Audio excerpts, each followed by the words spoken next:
What's something people romanticize but it's actually horrible? Story 1. The Mafia. They are just low-life scumbags. No, they don't have a code of honor. They have been ratting each other out since the beginning. No, they never had rules against selling drugs. They have been selling them since the 20s. No, they don't live glamorous lives. Even the high-ups, for the most part, live ordinary lives. Nothing that is portrayed in the movies is correct. Story 2.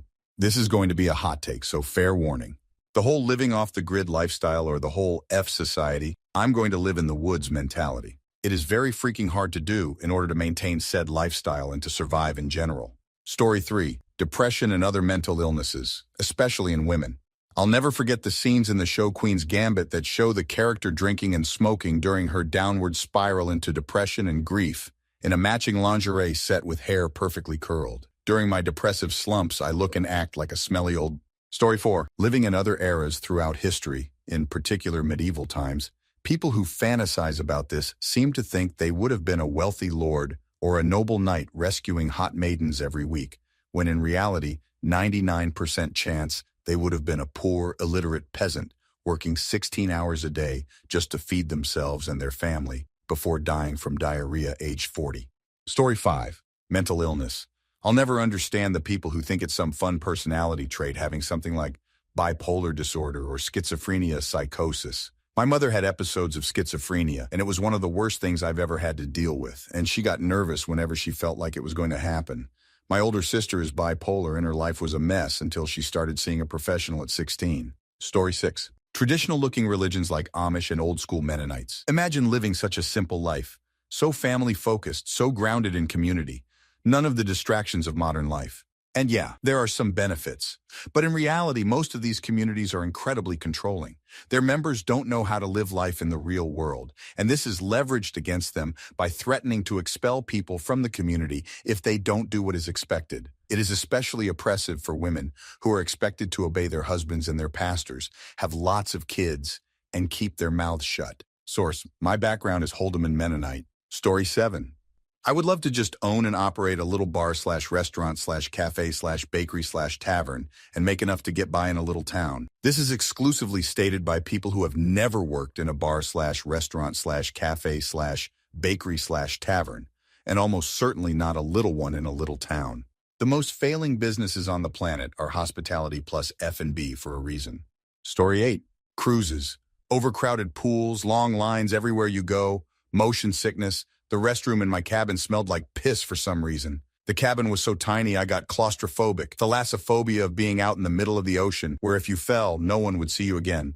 Ports were usually packed with people trying to scam you because you're a tourist. And to top it all off, my son and I were stricken by norovirus and then COVID on our last day. My husband wants to go on another cruise and I told him I'm not coming. Story 9. People sometimes romanticize life in pre-industrial society. It's an extremely hard life for most people compared to how we live in the modern day. Famine and malnutrition could easily happen, suffering from or dying of disease due to a lack of vaccines, antibiotics, or a lack of sanitation, etc. Depending on where and what period you land in, salt and spices could be expensive, so what food you had might be pretty untasty compared to what we're used to. Story 10. Chronic illness. Been seeing so many more people on social media thinking they have certain conditions, like it's almost become trendy to say, "Oh, I think I have Ehlers-Danlos and POTS, heh." I don't know why people think just because you are bendy or double-jointed or have one small weird thing wrong, that you want to join the club of chronic illness. It's not fun or cute or trendy. Those of us who do have it struggle hard, are gaslit by doctors, are sick of feeling broken, are hurting, and want people to take us seriously. But now every time I mention my actual diagnosis to a medical professional, diagnosed years ago, they ask me, "Do you think you have this because you saw it on TikTok?" It's frustrating. Story 11. Really old couples. Maybe it's sweet and they've always been in love. Or maybe he was an abusive piece of shit and grandma couldn't get a job or bank account to support herself. Story 12. Redditors love to romanticize cheap weddings. They have a competition out-cheaping each other when it comes to weddings, but the reality is, many of the items that cost money, food, drink, chairs, weather-controlled venue, etc., are guest comfort items. Yes, you can have an inexpensive wedding that your guests truly enjoy, but only when guest comfort is factored in. Most people don't need a 5-star meal or Beyoncé performing live to have a good time, but no matter what they might tell you to your face, your guests are not having a good time if they have nowhere to sit, nothing to eat, nothing to drink, etc. And yes, those often come with a cost. Story 13. The past, in some cases. People will generalize an entire era as being great simply because they had a good experience or they perceive the experience to have been good. I can't count how many times I've seen old white men sit around and say things were so much better in the 1950s and not understand why minorities or women wouldn't feel the same way. Story 14, none of us actually know for sure yet, but traveling to Mars. I've had this conversation with numerous people. When asked, assuming you had a skill that would be extremely useful in the first colonial efforts on Mars, would you go? The answer is almost always yes. I guess they're thinking of the insane novelty of the situation, the prestige, or whatever ego injection comes with being the first. But that's bullshit. Half us got antsy and destructive during COVID lockdowns, and y'all would spend what would probably turn into years in tight quarters with others, not successfully. Couldn't keep half the population inside because so many people had such an extreme case of extroversion and I guess contrarianism that they had to go and hang out with friends in the middle of an outbreak. These same people will be leaving their loved ones behind for an extended period of time with the very real possibility of never returning. No, they won't. These same people will follow instructions that will always have the bottom line of being in the name of the greater good and will maturely accept many uncomfortable sacrifices on their end, many of which they probably have never had to make before. Yeah, right. While there are a multitude of reasons for this, I'm sure you could see my point when I say European settlers of early America had way more at their disposal than we will have on Mars, and a lot of them died horribly. You will have to work harder than you have ever worked in your entire life. Despite our absolute best efforts, the first settlers of Mars will be doing something extremely dangerous, risky, life-threatening. Bro, if you give it the slightest bit of thought, and were at least moderately honest with yourself, the answer is most likely no. Story 15. I feel like everything from pregnancy onwards is a major event which isn't as rosy as it is narrated on TV and by some people. Pregnancy in itself can go very wrong and kill people, and the bare minimum of pregnancy, the best possible pregnancy, causes major physical changes. Other than that, once the baby is born, it's not a one-person job. The baby has to be constantly taken care of since it is very fragile. And then once the baby has grown enough, parenting is a whole new struggle to raise a good human being that could be beneficial to the society or at least non-harmful. Hence the whole concept of having kids and raising them isn't all we loved each other and had 12 kids. We were busy all the time, but they all turned out great with their own unique personality. It doesn't happen that way mostly. Things go wrong very quickly if any of the events like pregnancy, labor, postpartum, and parenthood isn't taken care of enough. Hence, don't dive into it unless you're absolutely ready and sure. It isn't how it looks on movies. Story 16. Stalking, for real. Movies make it seem romantic, but that shit's straight creepy. Being broke ain't living simply. It's just being poor. And jealousy in relationships? That's not love, it's control. People gotta stop making this crap look good and see it for what it is. Messed up and toxic as hell. Story 17. Going to Disney World is the first thing that popped into my head. Sure, there are some great things to see and enjoy, but it doesn't live up to the hype in the commercials, especially if you have small kids. It is hot, the lines are long, it is crazy expensive. You wait to get food, you wait for transport, you wait for rides. Kids get tired and cranky, as do adults. Wait until the kids are older if you feel the need to go. Story 18. Medical residencies. People act like the working of 48. 72 hours straight is some crucial and romantic rite of passage and learning to handle stress, but it's actually just shitty treatment with diminishing results. The abuse that's chalked up to leaning on the job is absolutely dehumanizing and does no favors for the new doctors, the hospitals, nor especially the patients. Story 19. Being a flight attendant. Long layovers are hard to come by. Being exhausted is becoming the norm. Pre-pandemic, there was some respect from the general public. Now, I really don't know what to expect coming to work. The weather is getting worse every year, so I think that has a lot to do with the general public's attitude, and I get it. But we aren't gods. We can't control the weather. We're tired too. Please just treat us with respect. That's all we ask. If you're delayed, so are we, and we're not getting paid during delays. Story 20. Family fun nights. We all imagine everyone around the table laughing while playing board games, sharing ice cream. Then mom and dad holding hands while the kids fall asleep on the couch as we all watch a movie. In real life, the kids immediately complain. They don't want to do it. They hate being forced to play a board game, can't agree on a movie. Mom and or dad quickly realize how boring this concept is and bury their heads in the phones in between yelling at their kids that we're a family and we're going to have fun. Story 21. Being famous in any way. My dad was trying to be a big Hollywood singer, But he didn't get much further than a local celebrity, and before his fame died down, he quit because of how bad it was. I was a baby when this happened, but people in our town still recognize him today. He had no privacy. Story 22, first dates. That moment your eyes meet to reveal a shared soul, triggering the release of a golden aura and the introduction of a soft, piano-led ballad. When in truth, it takes 30 seconds to work out who you've actually been messaging for the last week because their pictures were taken 10 years and 3 stone ago. And within 3 minutes of face-to-face conversation, you're wishing you'd stayed in and done something productive like cut your toenails. Story 23, caregiving for sick family members at their end of life. Folks in entertainment make it out to be this grand, beautiful experience. Nope, it's an absolute shit show that leaves the caregiver completely exhausted, physically and mentally, guilty that no matter what, all you did, it wasn't enough, and basically just completely ate up in mind, body, and spirit. Story 24, unconditional love. If you love without conditions, then you love for no reason, which means you could love just about anyone.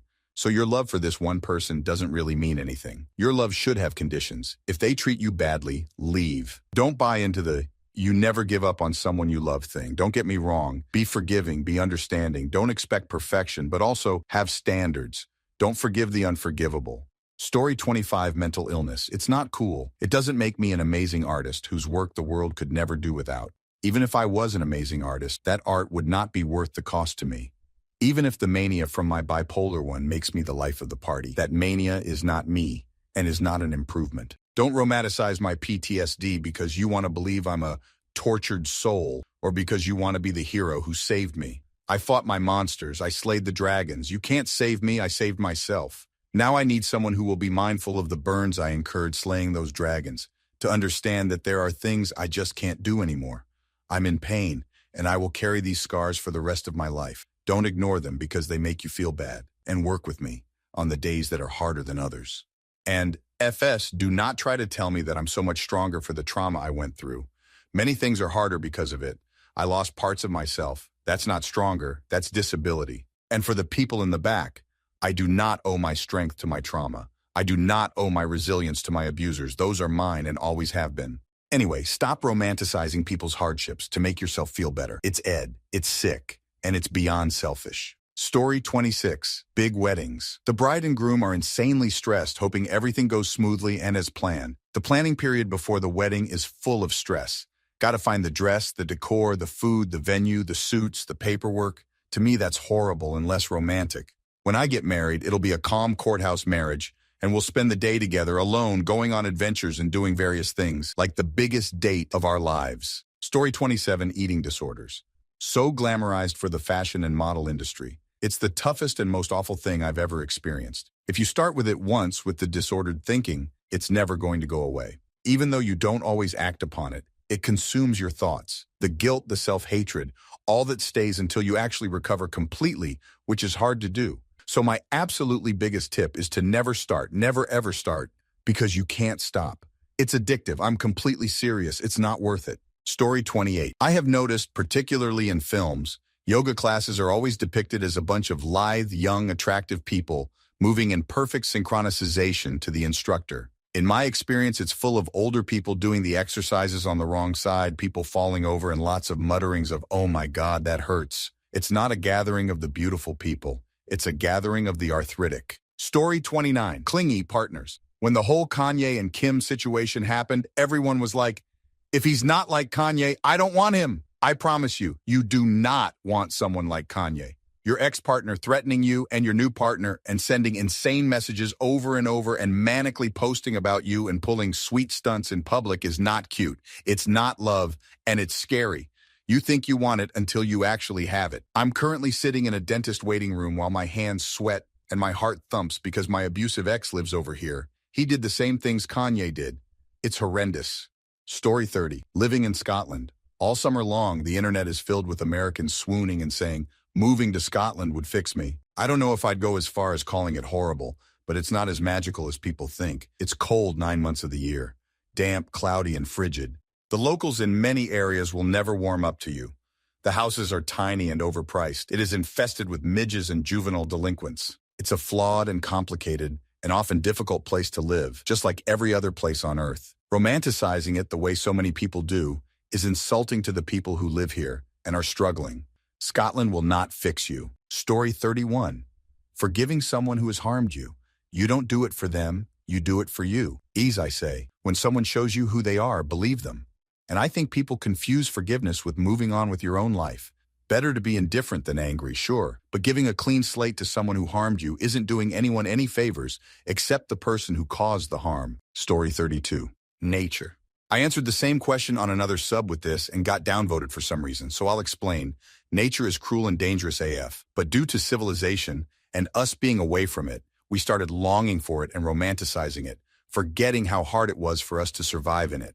Story 33. A big lavish wedding and expensive engagement and wedding ring. We had 200 guests, big dress, big cake, flowers, everything. I don't even know where my photo album is, and I wear a thin gold-covered ring on my ring finger and leave my diamonds on a little jewelry dish in the bathroom. It's not worth it. Things are so much better when they're simple. Story 34. Working on a cruise ship. It may sound glamorous, the reality is working several months at a time with no days off, often for long work days and usually for mediocre pay. The crew cabins, which, unless you're high-ranking, are shared with a roommate, are nothing like passenger cabins. What? You were expecting a balcony? If you quit, you'll have to fly back home from whatever port you're at, which may literally be on the other side of the world, at your own expense. It's no surprise that most cruise ship workers are from lower-income countries. Story 35, moving off-grid and starting a homestead. It's a lot more work than you think, and you need far more plants and animals than you think in order to survive on purely what you grow alone. Just because you have some experience growing a few tomato plants doesn't mean you'll really be able to homestead and succeed. Story 36. Going to space, the ISS, as an astronaut. You could argue that the view is worth it, but the work hours are long and stressful. Your body is falling apart and you need to exercise for something like 2 hours every day just to slow that. Everything is constrained. Limited space, limited amount of water, can't really get new supplies easily, no shower, a toilet that needs training to use properly, preserved food that is limited by all the rules it needs to meet, and of course, it's also dangerous as hell, with a chance of about 1% of not coming back, although NASA is trying to set a higher standard now, with a chance of less than 1 in 270. Story 37. Sacrifice and giving things up for someone. It too easily becomes a one-sided street and the giving partner doesn't seem to realize the imbalance for a while, if at all. I read a comment on Reddit once that stuck with me since. I think about it regularly, and it's true for this exact issue. Lust looks like love until you need to make sacrifices, and too many people don't realize that if someone can't even sacrifice emotional energy for you or take a second to send a text, then they do not prioritize you at all. Story 38. As someone who grew up from a very young age on a farm, living on a farm, I've seen plenty of people over the years dream of leaving the burbs or city so they can carve out a slice of American pie and run a farm. I'm not sure 2 years of mental and physical prep work will get you ready to keep up with more than 2-3 acres. If you go out and buy 10 plus, you're in for a huge undertaking. Fence work, soil prep, no AA close by for easy things. It's on you. Pipes leaking, figure it out. Window leaking, figure it out. Hornets in the attic, figure it out. Termites ate through 2 bottom steps, figure it out. Ice/snow/windstorm knocked over 2 trees, figure it out. Often it's up to you. Story 39. Being famous. You're the target of everyone for a million different reasons. You never know if people you meet are genuinely nice or want something from you. Also, everyone wants something from you. If you're a famous woman, it's a million times worse. You're targeted for daring to put on a few pounds, get a gray hair, have wrinkles, etc. Story 40. Being tall. I was 5'7" by 4th grade, 6'1" by age 12. I felt like a mutant. When I was 11, I tried to make small talk with a kid in my grade I hadn't met before. She laughed awkwardly and said, what do you teach? I could tell by her expression she wasn't teasing me. She actually literally thought I was a teacher. At 11.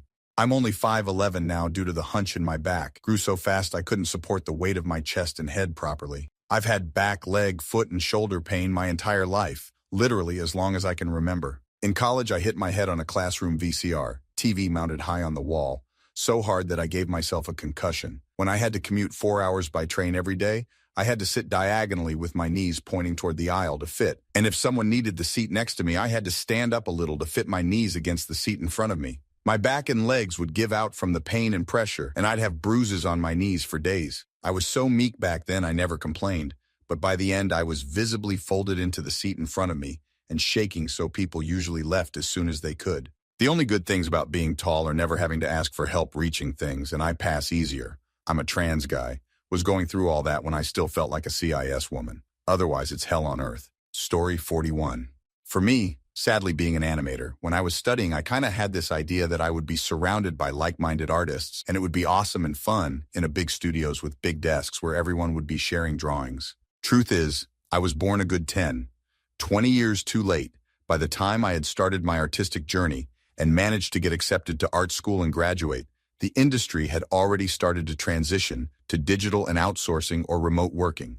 I'm doing fine though, luckily considering the state of the industry, so there's that.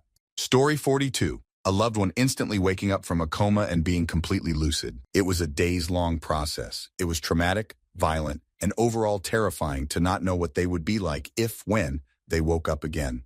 We are still processing this trauma years later. Story 43. Marrying into money. The weight of the socioeconomic difference can be incredibly difficult to navigate, a huge factor being the outside influences such as family and friends of both parties. Vast differences of upbringing and culture, and the quiet judgment passed on by both parties' support system. Story 44. Traveling for work. Everyone always thinks it's going on some grand holiday and seeing the world. They don't realize that it's usually working 16-hour days in back-to-back meetings. And because you're away from home, you also get back from the trip and have 5 days of work to catch up on because no one in your local office was doing it. Story 45. Proposing in public. You should give your partner the opportunity to say no without feeling the pressure of a lot of strangers or family and friends watching. Also, no proposal should be a surprise in the way the other party had no idea/expectation of being asked in marriage just out of the blue. Your partner has to know a proposal is going to happen at some point because it's an important thing. Of course, the time and place can be a surprise, but the idea of proposing should be acknowledged beforehand. Story 46. Being attracted to people with high salary, high developed jobs. I mean, what's so cool about it when your partner works till to 60 hours per week or is even gone for in business trips several days? Both have almost no time to see each other. Kinda sad TBH. But it seems money is more valuable than good relationships. Story 47. Nonchalance.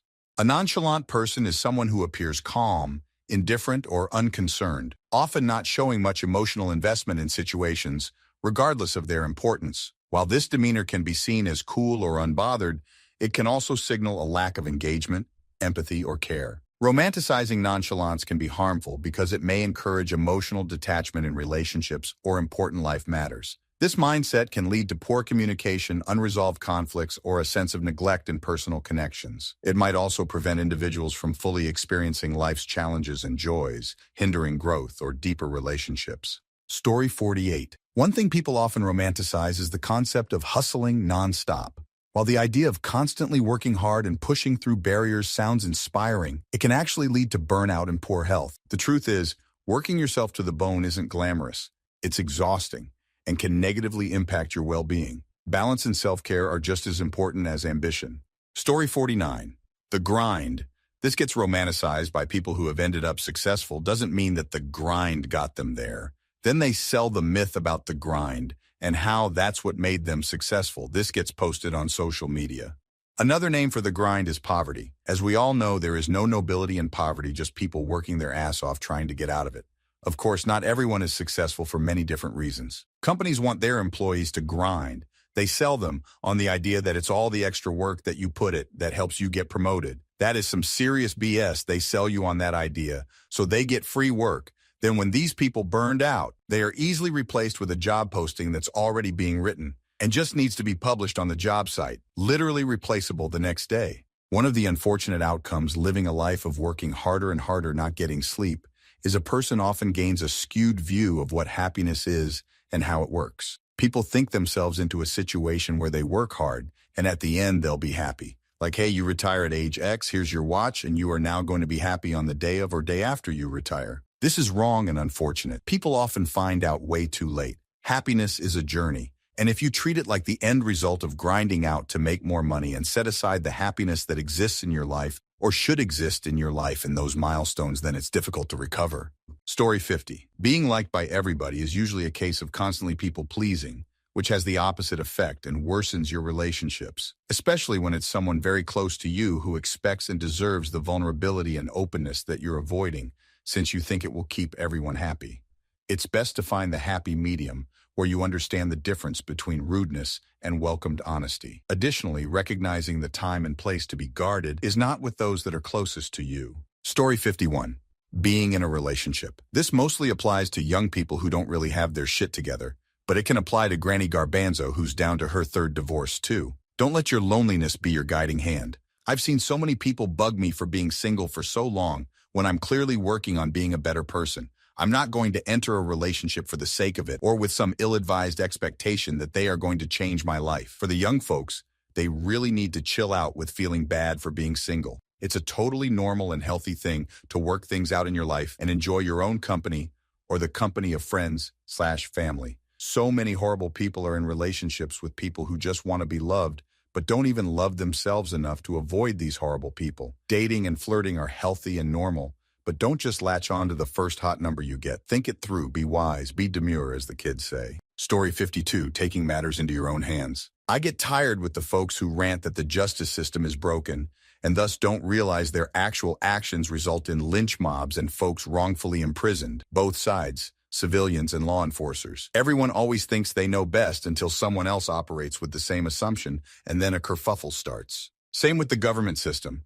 January 6th for the U.S. or insert random military coup. Even fighting in general, as folks believe they are always in the right, and it's the rest of society that is mad. Story 53. People like to romanticize sword fights in movies and TV. Real sword fights are scary and messed up. I remember seeing a live leak video from Brazil of the aftermath of a machete fight. The winner was just sitting there by a lake looking dazed, and as the cameraman walked up, he showed that half the guy's hand was chopped off and hanging by a single tendon. He was also bleeding from several other places and just looked like he didn't know where he was. The other guy was off floating in the lake. Story 54, living in the countryside. Unless you want to work 16-hour days being a full-time farmer homesteader, you're driving 1 HR plus each way to get groceries and spending $400/month on gas.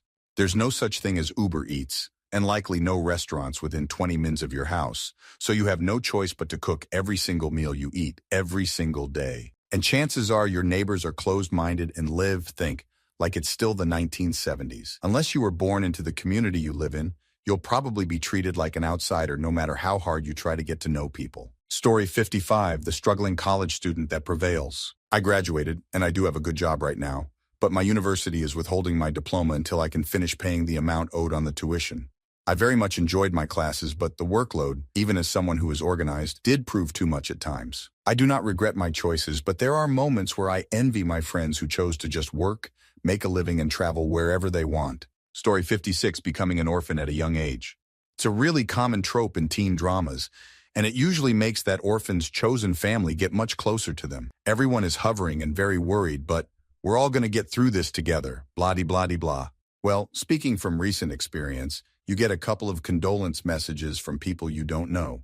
No one asks how you're actually doing or comes over because everyone just assumes you want time to grieve. So you just end up sitting at home alone in silence for weeks and wallowing because you have nothing to distract you, and I haven't received a single casserole. I feel cheated.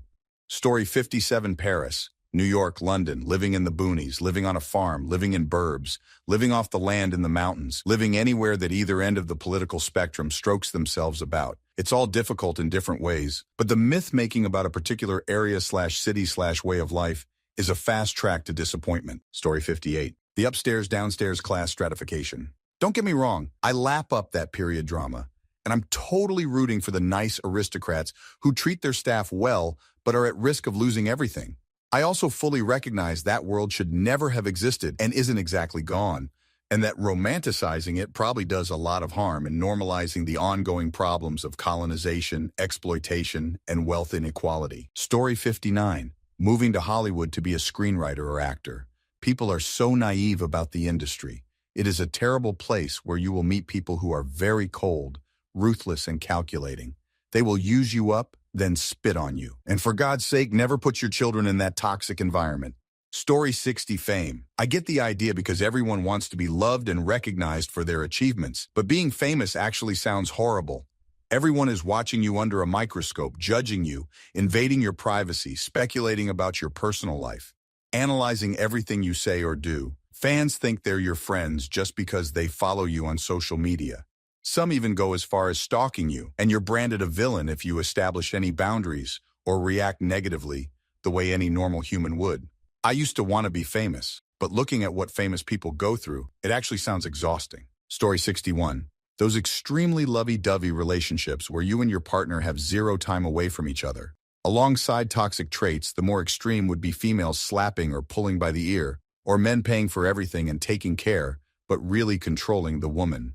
That's codependency. I get people are lonely and touch-starved, but stop romanticizing codependent relationships because it's cute and adorable and makes you feel good. You won't be feeling so good in the end, trust me. Story 62. Back in the early 2000s, I had a lot of friends going through their emo years wishing that their parents got a divorce because they would occasionally fight instead of stuff like retreat or counseling. Sometimes it was about small shit instead of dire problems. This is stupid, but I think a lot of it was scene-driven, and somehow the thought of a broken family as portrayed in songs, bands, movies, and media would give them an edge advantage. Imagine, teen boy living with a divorced mom where dad wouldn't be around to give him crap about his hair and looks. Girl with father issues removed from her father's sight where she could be around the guys and go where she wanted. I was part of that scene, but my parents were great. I was just going through the rough teens and I felt very out of place. Now, the more scene-looking kids around me with the cool hair and clothes and perfect liner and shit like that were most of the time kids from emotionally unstable families, or they either had trouble themselves. Many of them were self-harming or doing some kind of ADHD medicine or depression medicine because they felt like that was some sort of control. And it sucks how the meds and the attraction to the troublesome edge is still romanticized to this day in shows like Euphoria. That shit's not right. It never was. Emotional problems were there because of the stuff you were living through and the times you grew up in, but it was never meant for that kind of stuff to be the fuel you starved for, to feel like you were cooler than the coolest. Edgy kids that never recovered fell off the edge, and that I cannot forgive and I will never forget. Story 63. People who work in banking, thinking they are wearing nice suits, dining at fancy places and staying at 5-star hotels for a big paycheck and bonus when really, they are working round the clock 7 days a week dealing with constant stress and threat of being fired every day. Story 64. Giving it all up to lead a simple life and living off the land. Families giving up the fast life for a more relaxed and gentle existence sounds amazing. Growing your own food, building a home on the middle of nature, being completely self-sufficient sounds great until you realize it's seriously hard work that requires a lot of skill and dedication.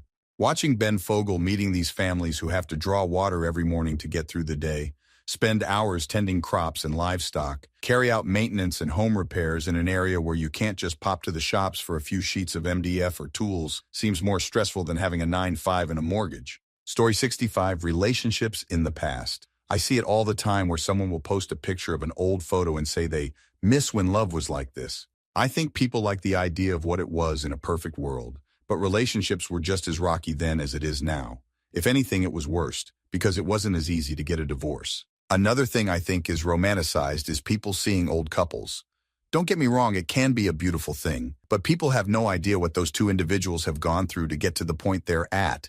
Sometimes you see an old couple walking down the street and think, OMG, how sweet, I was guilty of this too. Then I spoke to elder people, whether that been people in my family or others at work, and you realize that sometimes they were put through dark stuff, and I never romanticized old couples the same since. Story 66. Farming, looking after and raising animals. We used to have around only 1,000 lambs, sheep, be born a year. The number of hermaphrodites and oddities each year was around 0, 5. Yes, there is a lot more inbreeding in sheep, grandfathers mating with granddaughters, but I'm surprised it's not more commonly discussed. Birthing 1,000 to 1,100 ewes a year in Australia, foxes, crows, was a challenge. Not every birth was a success. There was still births, sometimes twins. We didn't have 24-hour surveillance, so sometimes we missed things for several hours. That being said, our birth rates went from 70 to 80% to over 100% more twins most years. Fox baiting helped a lot with that. We had to deal with a lot of fly-blown sheep. Don't look that up if you are squirmish. Then there were all the other medical conditions that you get to deal with. Animals can be uncooperative too at times. Story 67. You know the whole, if you love them, set them free cliche? I believed it for the longest time, as a people pleaser who constantly repressed my own needs for the sake of others. A manipulative ex knew this about me, so when she dumped me, she pulled the, don't you want me to be happy? Well, yes, obviously, but can't you be happy with me? Apparently not. Story 68. I won't say it's horrible, but man, entrepreneurship takes a certain kind of insanity to maintain. Networking, researching, pitching, building, managing, planning, making blind decisions with little to no financial runway, and it eats into every aspect of your life. I used to chastise those who took the easy and standard path of a 9-5, but TBH, after 2 years as an entrepreneur, I'm ready to go back. It's nice to say I don't give a after 5 p.m. or on the weekends and spend time with my family. Jobs in IT pay really well for a relatively low commitment, and the quality of life is fantastic. Not everybody needs to change the world, LOL. Story 69, being completely and entirely independent of others. I'm not talking about being self-reliant. I'm talking about people that live in a cabin with never to no human contact, etc. It sounds lovely because life is so busy and people add to that busyness, but no matter how introverted you are, humans are social animals and we need others. There are many forms of this, not necessarily marriage, family, to live full and satisfying lives. Story 70. I'm not sure if it's romanticized or not, but it seems to be more common than I thought it would. Being stereotypically nerdy, just sort of coasting off how you were as a teen and hanging with the same people you knew back then, or other people like them, for your whole life. In general, being this socially stunted person who does not really branch out with their social skills or other stuff like that. I get that some of that might come from personal problems that you can't work to get a handle on, or that some people don't want to work on themselves. This is just coming from my perspective, though, as I'm not a traditionally nerdy guy. It just feels like there's more to being nerdy than staying the same for your whole life or being some sort of stereotype, to put it bluntly. Story 71. Being a floral designer. Sure, you get to make incredible arrangements and work with so many different things, but it rarely pays well. The work is very hard on the mind and body. You're also working with very sensitive people, other designers, and mostly sensitive situations. This translates into a lot of toxic work environments. Not a lot of room for advancement creates resentment and so on. It's difficult to maintain a part-time gig while being required to work all the holidays, hours, and weddings. Weekends are gone in most cases, and having a personal life during those times is hard. Very high on the satisfaction scale, but you pay in many ways. Story 72. Traveling. Using traveling as a gauge to one's wealth or lifestyle. I say this because my sister and brother-in-law are constantly bragging about traveling, but in reality, they live in a 30-year-old house in a high-crime neighborhood, trapped in a business they can't give up or sell due to their adult kids having health and mental issues. They also liquidated all their stocks and put into Bitcoin with hopes to buy $1 million catamaran. Story 73. I'm only speculating because I've never been a part of that community, but in general, being part of the military, and most specifically their special forces. Dangerous and traumatizing work where half of your compensation seems to be in the social credit you get for saying it's something you used to do. Story 74, losing weight. There are about 2 good reasons to lose weight. That is to enjoy more how you look and to get more healthy if you're obese. It's great if that's your goal and you do it on purpose in a healthy way. But there are dozens of bad reasons: poverty, health issues. People compliment weight loss out of nowhere without knowing the reason behind it. I had people tell me how great I look after I was unable to eat due to PTSD from recent SA. Feeling like shit all the time made me furious. Story 75. People who are talented, but not skilled. I see a lot of people that pride themselves on a pure talent as it is, and get offended when people that can do the same thing as a developed skill come along and show them up. Talent and skill are not interchangeable, and they are not synonyms. If you have ever watched even a minute of film for a sport, you will understand this. You can tell who is talented versus who is skilled. Give me the skilled guy every day of the week because he can learn and grow. Talent stays on the bench until it turns into something tangible.